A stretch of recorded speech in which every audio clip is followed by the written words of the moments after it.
Welcome back, folks, to the WP-Tonic Roundtable Show.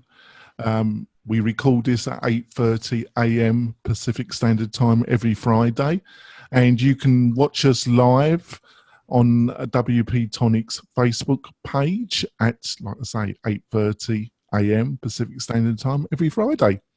And it's episode 314. Got a great panel here. Hopefully I'm not going to bore them too much. I've got a feeling this is going to be a lively one. John, would you like to quickly introduce yourself to the listeners and viewers? My name's John Locke. My business is Lockdown Design, and like I said, we do SEO for manufacturing firms. That's great. Spencer, would you quickly like to introduce yourself to the listeners and viewers? Sure. Hey, it's Spencer Foreman from WP Launchify. We basically help WordPress site owners who do membership and training for marketing automation with WordPress. That's great. And Sally, would you like to introduce yourself?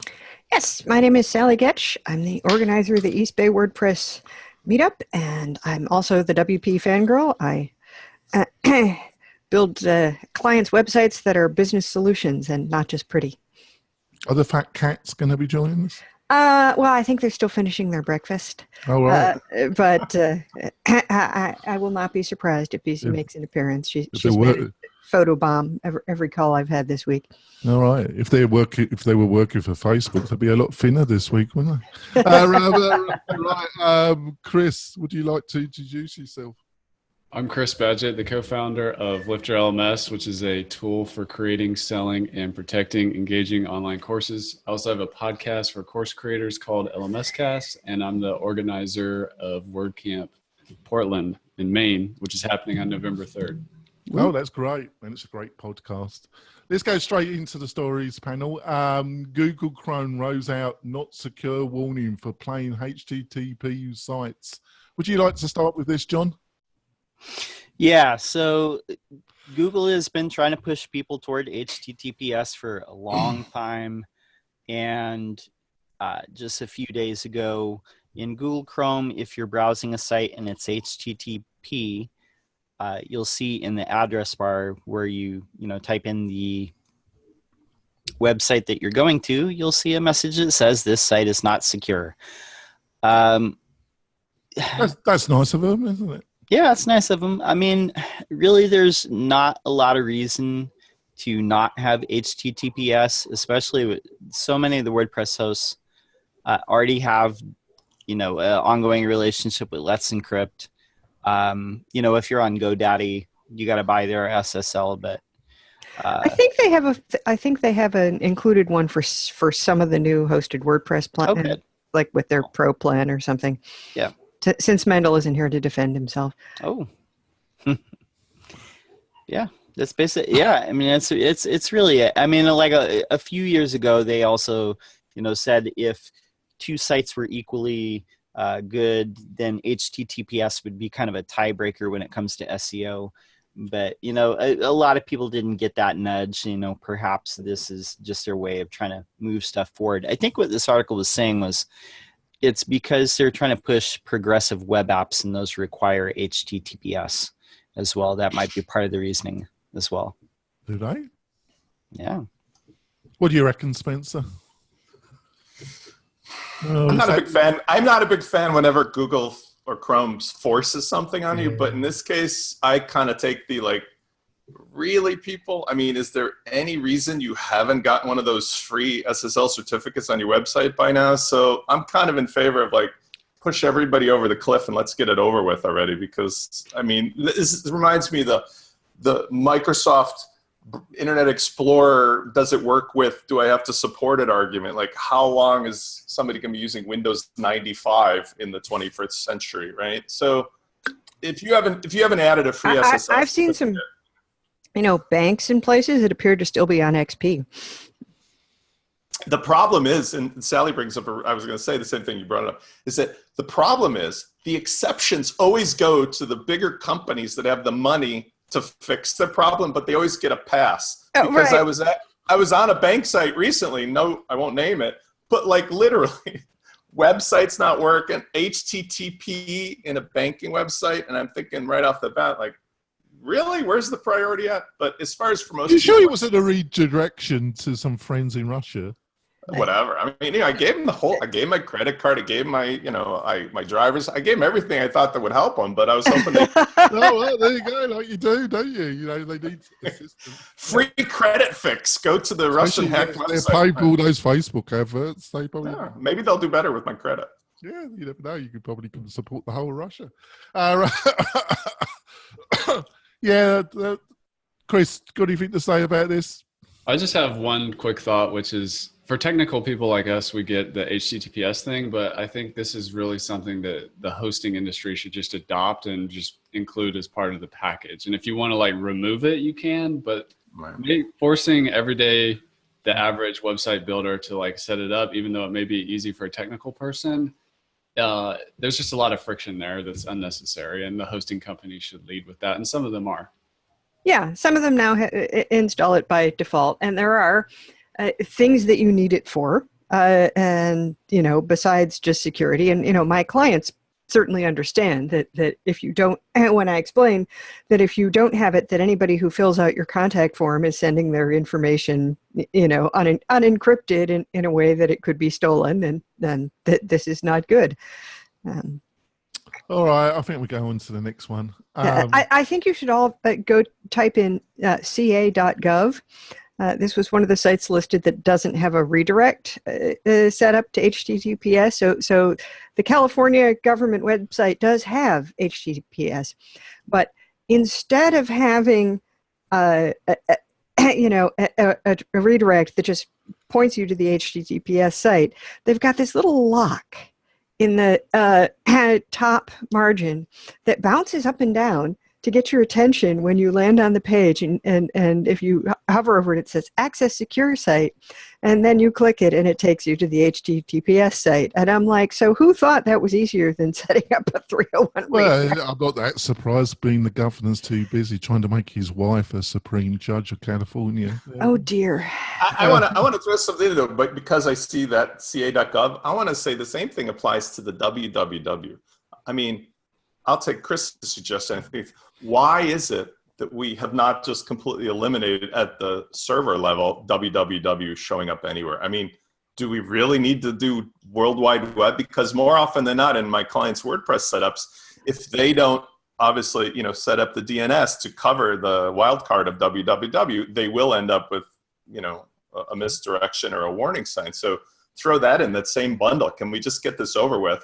And maybe we'll talk about the other stuff with SMTP another time, but SMTP from the native server, sometimes it works, sometimes, like those three things come up all day long, every day. Why don't we just handle them at every root level server? Yep, I totally agree with you. Rant over. Right. On to the next one. Facebook just learned the true cost of fixing problems. Let's start with Spencer. What did you think of this one? It's interesting how long the investors have allowed things to be the de facto behavior. For example, I'm a capitalist at my heart. You were talking before about your last week's show and stuff, but I would say that's my philosophy, religious belief is capitalism. However, when you talk about certain stock-owned companies versus independent, it's amazing how long the stock shareholders direct what companies do versus what a company would do if it was an entrepreneur, solopreneur kind of, privately owned company.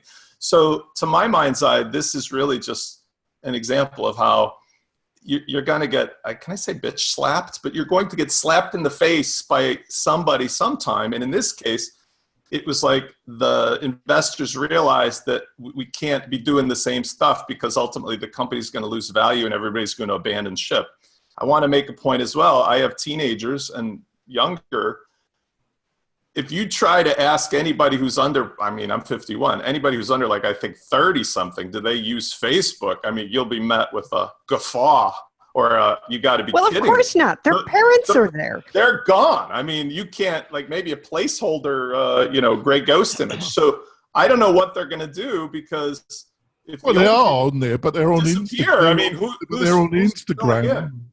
Right. So I think it's important that whatever they pivot to or whatever, it can't be based upon more kids coming in. And this is going to be a tough one. What do you reckon, Chris? There were a couple of interesting stats in there. One of them was that I think it said 97% of US adults are on Facebook, 90% of European adults. So it's like there's no more, the addressable market has been addressed. But as a side note to cleaning up fake news, I just heard today that YouTube took down Alex Jones's site. This is the InfoWars guy, the coast to coast. You know, pre-internet, if I was driving across the country in the middle of the night, heading up to Alaska or whatever, I'll listen to Alex Jones and the aliens are coming and the Illuminati and the reptilian people. But so what is the cost to clean all this up? I mean, even when I was a kid, we have like The Onion, The Inquirer. There's all this fake news as a part of culture and entertainment, I guess. Well, yes, but that's clearly, I mean, first, everybody knows Alex Jones is a nutter. But yeah, No, I but mean, he isn't. The Onion is a That's parody. the terrible thing, Sally. He isn't, man. Well, not entirely, but anyway, that you know, there's a big difference between stuff that's well established as being Entertainment. Iffy, exaggerated, parody, whatever, and stuff that is, you know, making a pretense of being serious and accurate, but isn't. I think it's just really hard to clean up, though, because, I mean, who's going to do that job? And if these platforms like Facebook and WordPress and YouTube are designed to democratize publishing where anybody can put anything up there, that's kind of how it is. Yet there's a standard. I mean, okay, you don't want a certain kind of like violence on there, you know, so that of course can be taken down, but defining fake news, I think, has turned out to be a lot harder to pinpoint than it sounds. Well, my position... Most people have concluded that fake news is anything they don't agree with, but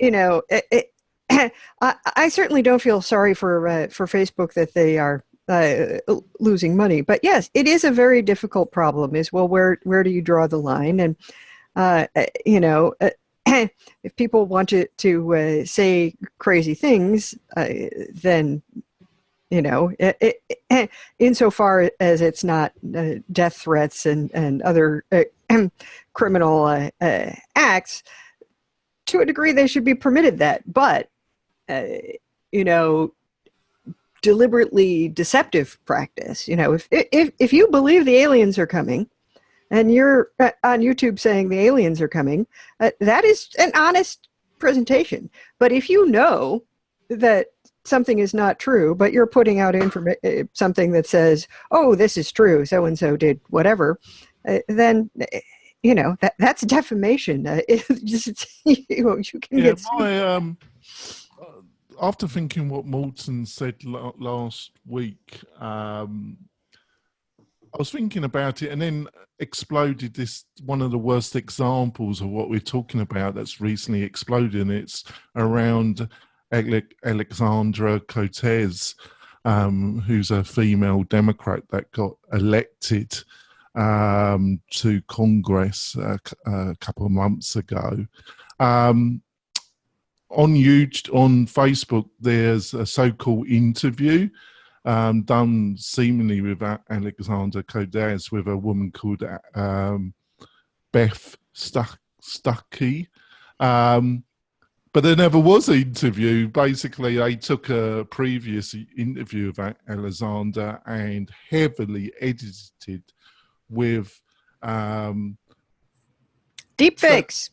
So the whole thing is a fake, and the company that produced this rather nasty piece of propaganda said it was all a joke, and you know, anybody that criticises it hasn't got a sense of humour.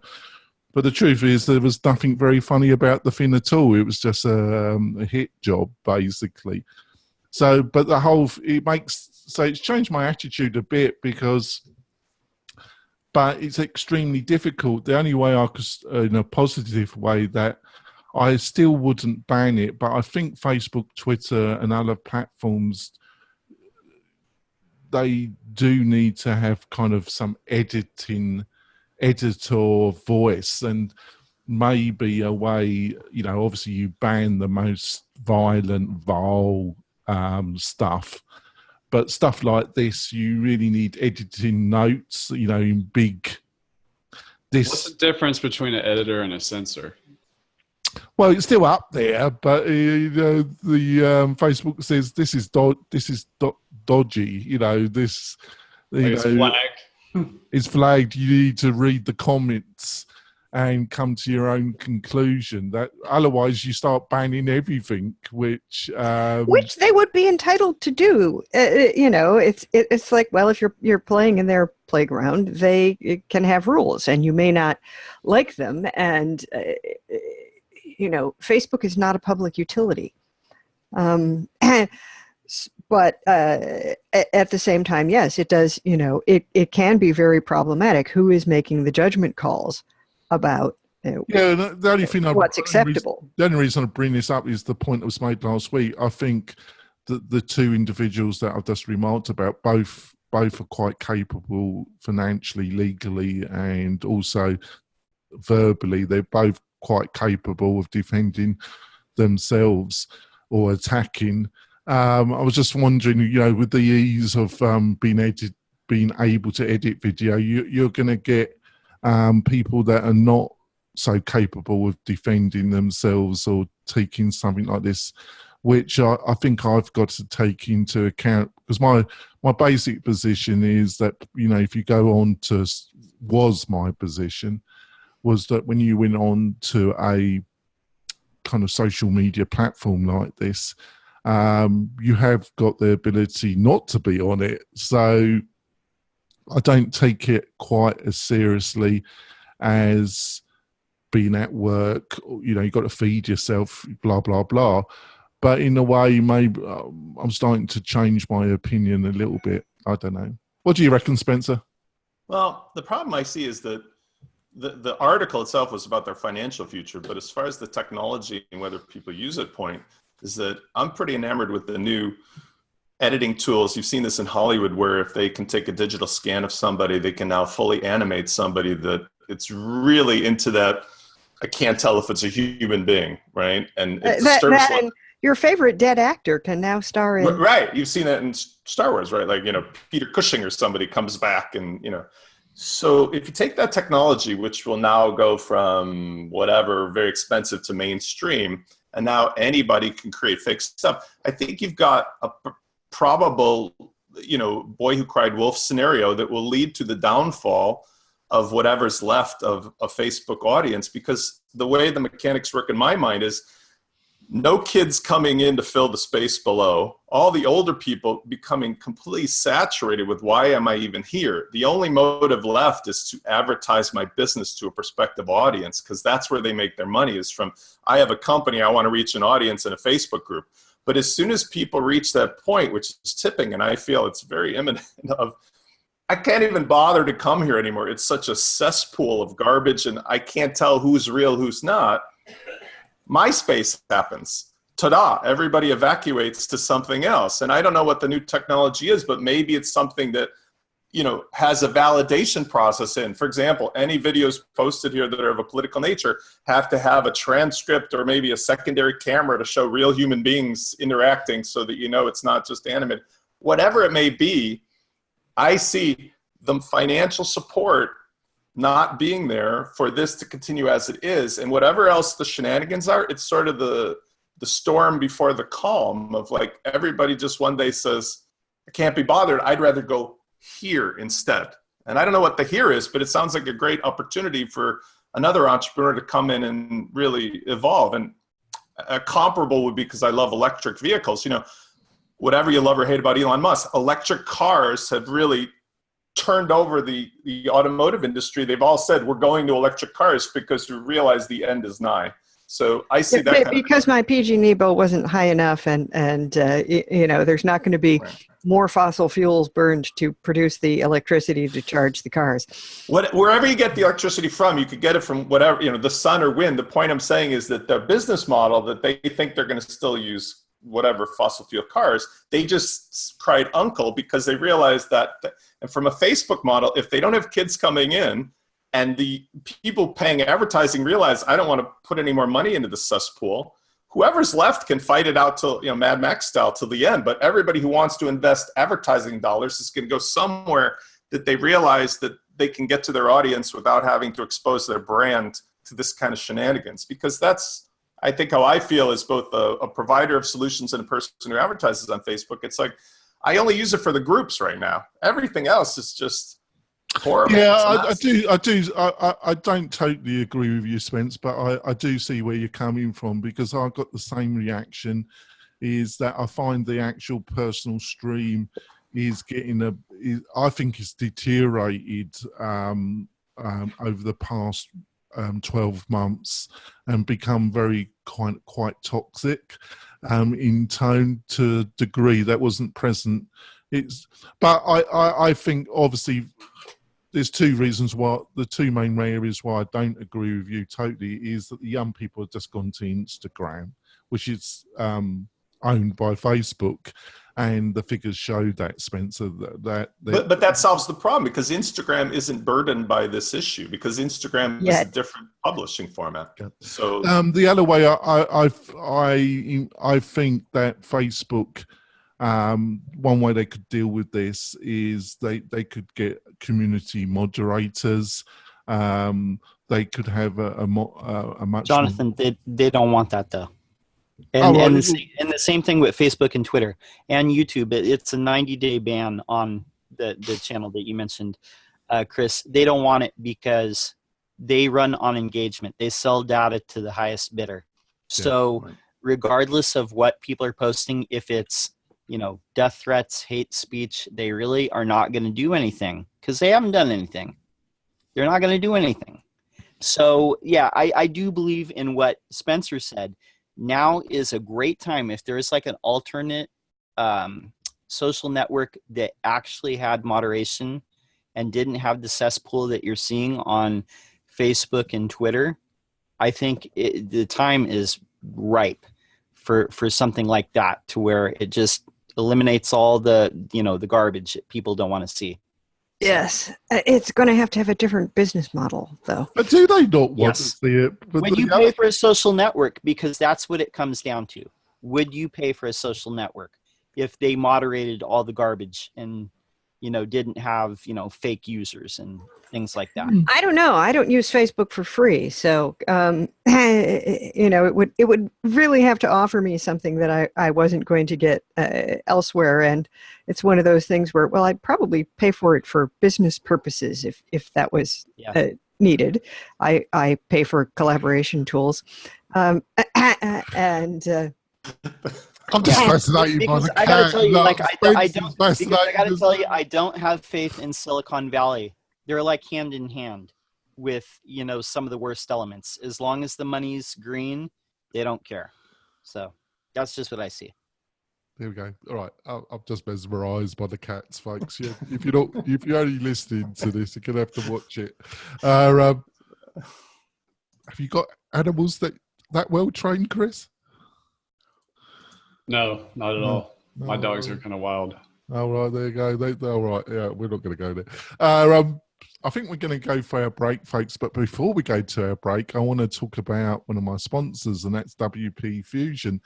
One of our panelists, Adam from WP Crafter, has recently done a fantastic video of explaining WP Fusion, and I suggest that you should go to WP Craft and watch that, because WP Fusion, I feel, is one of the most amazing plugins that I've come across in over 18 months. But the only unfortunate part of it is it's not the most easiest thing to explain exactly what it does. But what the core of it is, it enables almost all the most popular CRM systems that you might be using or your client might be using. It gives the power of that particular CRM and integrates it with your own or your client's WordPress website in a way that is just amazing. And it enables all the tagging and scripting and all the information that you might want to gather about people visiting your site, and it then combines it with the CRM into and enables you to do some amazing things. I had a nice chat with their founder last week because I wanted to ask about a client CRM, and he actually was staffing the chat himself and had just been watching our podcast. There we go. And I just think it's amazing. And I was so chuffed that he agreed to become a sponsor of the show. The other factor is he's given us an exclusive offer, which you will only find on WP-Tonic. And it is a really generous discount. Is that if you go to WP Fusion's site and you choose to buy one of the packages, when you go to the checkout and you put the coupon code WP-Tonic, all one word, uppercase, you will get 25% off. That's not bad, folks, is it? So I suggest that you go over to WP Fusion, have a look around the website, learn about its amazing functionality and power, and buy it. So we're going to go for our break, folks. We'll be back in a few moments. We're coming back. The cats have appeared. The panel hasn't dozed off. They look still semi-interested. So on to the next story. Why learning WordPress development is hard. I'm going to let Sally start off this one. What do you reckon, Sally, about this one? Well, it's at first I didn't read the whole article because I stopped at their first absolutely enormous call to action for the Up and Running course, which is something they produce. And I thought, oh, well, that's the end of the post, right? No, it's actually the post goes on for at least as much further afterwards, and then concludes with another giant call to action. And I have bought the Up and Running course. There's nothing wrong with it, but I think those CTAs might be a little too big. However, apart from that, it is a really thorough explanation of the number of different things that you have to learn to do development for WordPress, the things you have to learn about WordPress, the things the things that are not necessarily clearly explained, the things that kind of go with trying to learn this stuff in the middle of actually, attempting to make money. So it's a good article and worth reading, and it really takes me back to some of my students at Media Bistro saying, how long does it take to get good at WordPress? And my first thought was, am I good at WordPress? But it is there is no end, basically. And this is true in any tech field. There is always going to be something else that you have to learn, and that takes a lot of effort. So, Spencer, as an educator that spent many years in this field, what was your thoughts of the article and any other observations you would like to add? Article was accurate. Sally's point is correct. It's sort of like you read and you realize the title was okay, but I start with who cares? Why does anybody need to be a WordPress developer? And that doesn't mean that there's anything wrong with it, but we now have a world where the robots have made it possible for anybody who wants to execute with WordPress without development. So people who are developers, and Chris is in that category, Jack Arturo, and true developers are developers. People who use WordPress are now in a different place. And again, we talked about this the other show, and personally, one of my previous businesses was the transitional period, the frontier people going from the East Coast to the West Coast and selling them pickaxes and shovels along the way. And anybody who was a businessman in New York is now building log cabins in California. Those days are over. So pick, which are you? Are you a WordPress user and a business person, or are you a WordPress developer? Because the business model to survive as a developer has nothing at all to do with using WordPress to do business unless you're using it. So I'm saying the article is accurate, but sort of like, who cares? What's the point? Unless you really look closely and say, I do want to be somebody who makes plugins, or I do want to create a platform or a SaaS service for WordPress. Otherwise, don't waste any time. And here's why. I'm self-taught, and I've been doing WordPress since 2005 and some PHP before that, but I was not a coder in my younger years. And I learned everything along the way, and I'm good enough to make, people believe I know something, which I really don't. But I would never assume to be somebody like Jack or Chris or anybody else that I could literally sit down on a blank screen without really referencing everything. I want to make a point, though, as an attorney. No one does. No one ever does. We fake it in other development, in other places. Like as an attorney, I mean, I've been an attorney since '91, a trial attorney. I would never not just sit down and look at all these references. So yeah, you have to go back and you know how to think that way. But the point remains very strongly. Now, everybody who tells me they want to learn how to do WordPress stuff, I say, learn how to think like a Lego block assembler or an IKEA furniture buyer. Just go get this piece, snap it with this piece. But the most important thing to understand is not be a golden retriever who's, oh my God, there's 52,000 plugins and I'm going to snap them all together. Focus with where you're going, work backwards from what you want, and assemble the fewest number of parts possible. And don't get all, like dizzy-eyed about what you see in front of you. Just focus on that. If you're a developer, great. I just need to correct you. One thing is that Chris, I don't think Chris is the business brains of Lifter L. Well, Thomas has got a good business brain as well, but Thomas is in a basement coding 24 hours a day, and Chris sees Fair enough. We make a great Chris team. sees the daylight occasionally. Poor Thomas does not. Yes, I have a feeling that the reason they didn't address the why should we care and do you need to be a developer is that their audience is mostly developers. Yeah. And they know that because, part of the point of using WordPress is that you shouldn't have to be a developer just to, use your website, put content on it. You're really interested in improving your WordPress skills. I don't think you go to WP Shout that often. Probably. If you're into that, it's a great resource, isn't it, Sally? Yeah, they put out some good stuff. There's no question of it. Normally, some of it, I think we talked about one of their articles a few months ago. I forgot who it was. It was very detailed. It was that Code of conduct. Yeah, code of conduct. I do actually think that was one of their greater articles, but it was very in depth. But what do you reckon, John? Me, I'm just a basic B developer. If you feel what I'm saying, a very good one. I didn't start learning WordPress until 2011. I mean, I'm good enough. Now, WordPress is, I don't know why. I disagree, John. You're a very good developer. In the communication skills are excellent as well, so which is rare. There you go.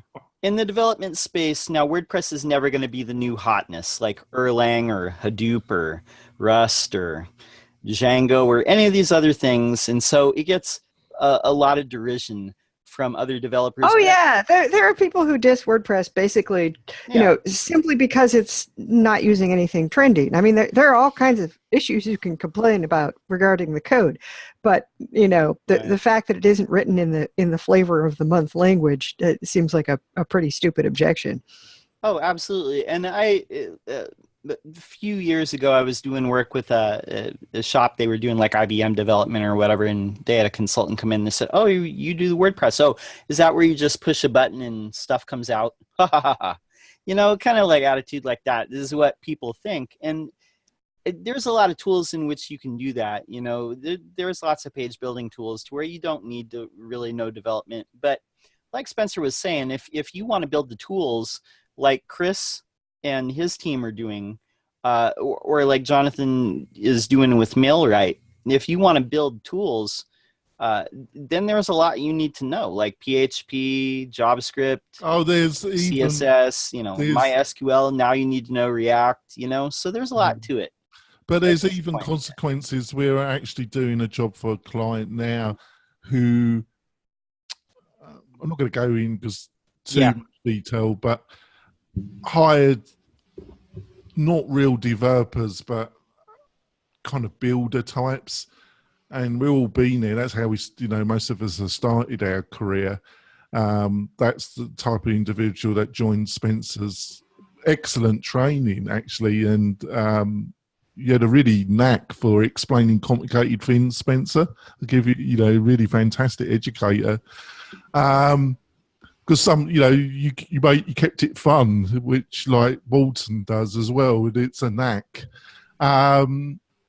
But we took over this site, and it was almost 2/3 finished, but the third was never going to finish because I refused. I had a long conversation, and to give the client his due, you must have had confidence.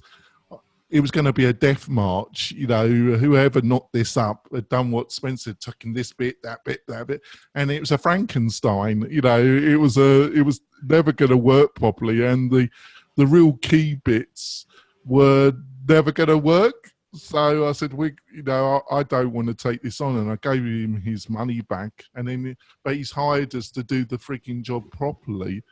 So there are consequences in trying to do all this, like what you just said, Spence. You've got to know the right bits, and Yes, the article points out that a bit too far, User, but that's different from having to learn to be a developer. I mean, you have to learn, and I've made this point a lot. When something says without knowing code, it does not mean without knowing anything. You don't have to know code to be a lawyer, but you got to put in a lot of time studying and learning what to do and practicing. You don't need to know code to use Photoshop, but that's a hella complex piece of software. So you need to learn some things to become a competent user, but that is very different from saying, oh, well, you just always have to write code in order to make anything happen. And it is great that we have plugins, and some of them are going to work better than others, and some of them don't play nicely together, and those are pitfalls. It's good to have an expert. Well, it's complicated, isn't it, Sally? It is complicated when you get to a certain degree, is it? It's just... Well, yes. I mean, it's dead easy if you want to set up a WordPress.com blog and blog.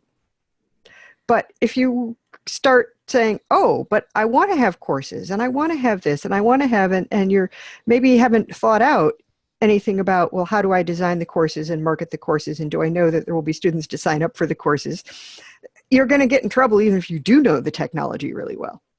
Yeah, that was my point. My point is, I appreciate the compliment, but Jonathan knew me at a time when I like to think that we're in a position of being like a Rosetta Stone between the newest technology and the users who need to use it. And I don't mean me and my business, but that's where we're always positioned. And I find my best value proposition that's easy to sell is I can help translate what these things are in a practical sense, why you need them and what they're going to do for you in your bottom line. And the difference from a couple of years ago to today, your point is well taken, is even as we sit here today, because now I focus on marketing automation, right? And it includes LMS, but it includes membership and all the other things controlled by WP Fusion in a site. The number one thing that we tell people is you need professional expertise from somebody who knows the end result you're trying to achieve with marketing automation, because simply grabbing a bunch of random things and sticking them together does not a business make, nor will it make you sell more stuff. Because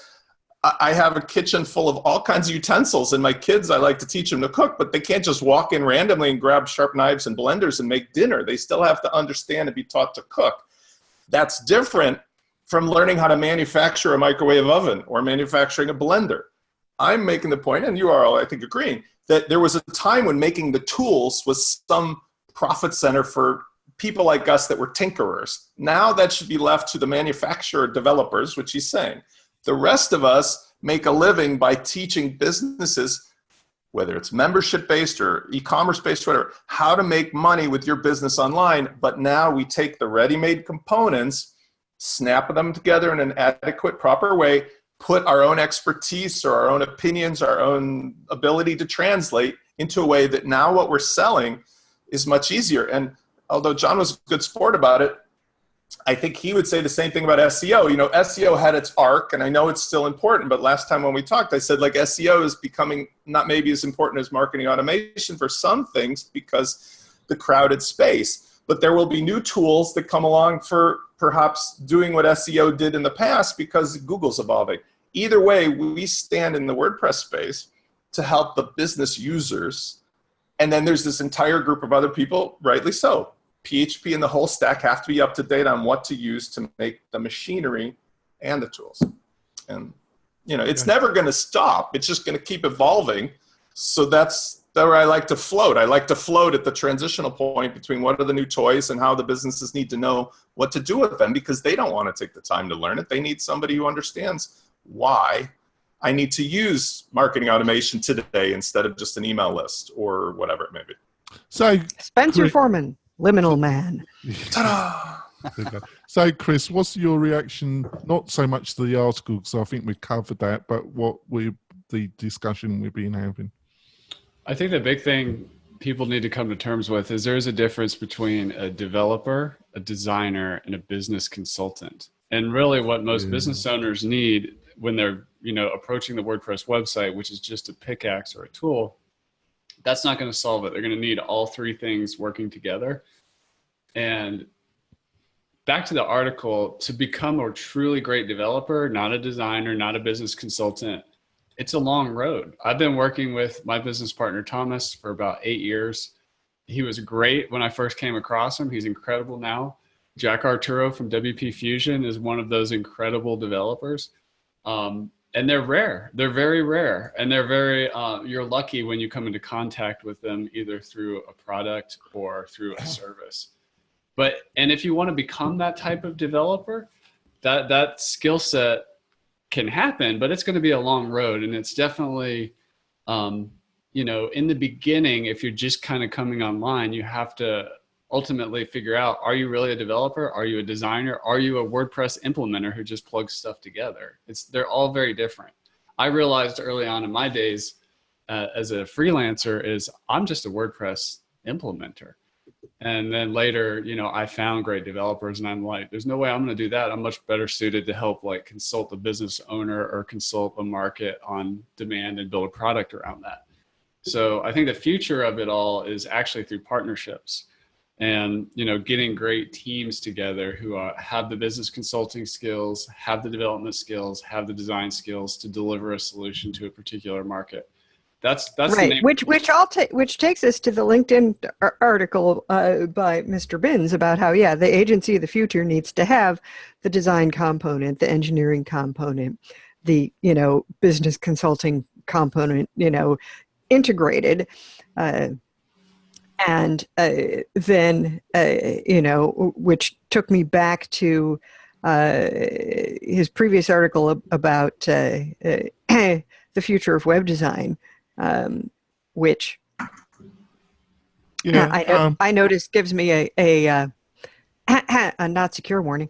And we may not have time to discuss that because I see it's almost 9:30. But it is it does tie together. We might want to put that article in the show notes so people can follow up with it. So, like you say, you know, it was a long one last week. We had quite a long one. I want to keep this to the hour. I don't want it to be a 70-80 minute marathon, but I'm not object to it when we're really got some great discussion going. I'm not saying the discussion we had this week, I think it's been great. So we've got two stories. We've got the WordSesh, what clients really want. I think Chris has touched that a little bit. I just want to plug WordSesh. I didn't have time to watch because it was July the 25th, wasn't it? Well, and it started at you know, oh dark 100 for us on the West Coast. I caught like the tail end of Carrie Dill's presentation, but I had registered for it, so eventually there will be videos. But these are very comprehensive notes from this talk about you know, the important parts of the creative process and We have to get Kerry on the show. Actually, I've always got a warm spot for Kerry. Last time I Oh, interviewed Carrie her, is terrific. Yes. last time I interviewed her, I interviewed her from a car in a bunker somewhere in Dallas. So there. Oh yeah, she was in a parking garage or something. I remember her listening to bunker, that episode. her bunker, her own personal. I'm amazed she had any Wi-Fi underground like that. Well, she's going to survive, isn't she? You know, the Holocaust that's coming. So we've got that. And then the last thing is we've got this Amazon facial recognition, Congress members and what's that? Mugshots. Let's ditch that. It was a bit boring, wasn't it? So I'm going to wrap it up there. So Spencer, how can people get hold of you and find out more about you? You can find us at WPLaunchify.com or help@WPLaunchify.com. And Chris, how can people find out about you? You can find me at liftlms.com. We have some free courses on there, which, by the way, sync our users to ActiveCampaign through WP Fusion, which is a great tool. And you can find me on our podcast called LMS Cast. And John, how can people find out about you and what you're up to? You can go ahead and check me out at my website, which is lockdownseo.com. You can also should check it out. It's gorgeous. Oh, thank you, Sally. Oh, I appreciate that. And you can also find me on my YouTube channel. Just, go to YouTube and type Lockdown SEO. You'll find it. There you go. Right. And Sally, how can people find out more about you and your cats? If you want to find out about the cats, haven't they got their own YouTube channel? I follow. Oh, they should do. Instagram. No, what I need are like glasses with video in them, because of course the thing with cats is by the time you get something to take a picture, I do follow the I forgot his name. He's a celebrity Datsun. He's got 2 million followers on YouTube. I do follow him on YouTube. Yes, no, I'm sure BC would be a terrific YouTube star, because this is the cat that is so into being brushed or petted that she'll just fall right off the edge of the bed. I'm always fascinated when she joins us. There we go. Yes, no, this is my backup. I interrupted. How can people backup income plan is to have a 1-900 number so people can call my cat. But you can find me at WPFangirl.com. You can find my personal website, which is possibly even more neglected than my business blog, at sallygetch.com, and you can find the East Bay WordPress meetup at eastbaywp.com. And how do we find you, Jonathan? You could go to the WP-Tonic website. We've got some fantastic posts. If you're into membership learning management systems and you want to learn more, I suggest you come to the WP-Tonic website, because we've got a whole library of posts. We've been knocking them out quite extensively recently. And we got another great post about Lifter LMS on our website, and we're going to be having another great post coming out this weekend. I'm finishing it off as we speak. It's a secret, but I'll be talking about it next week.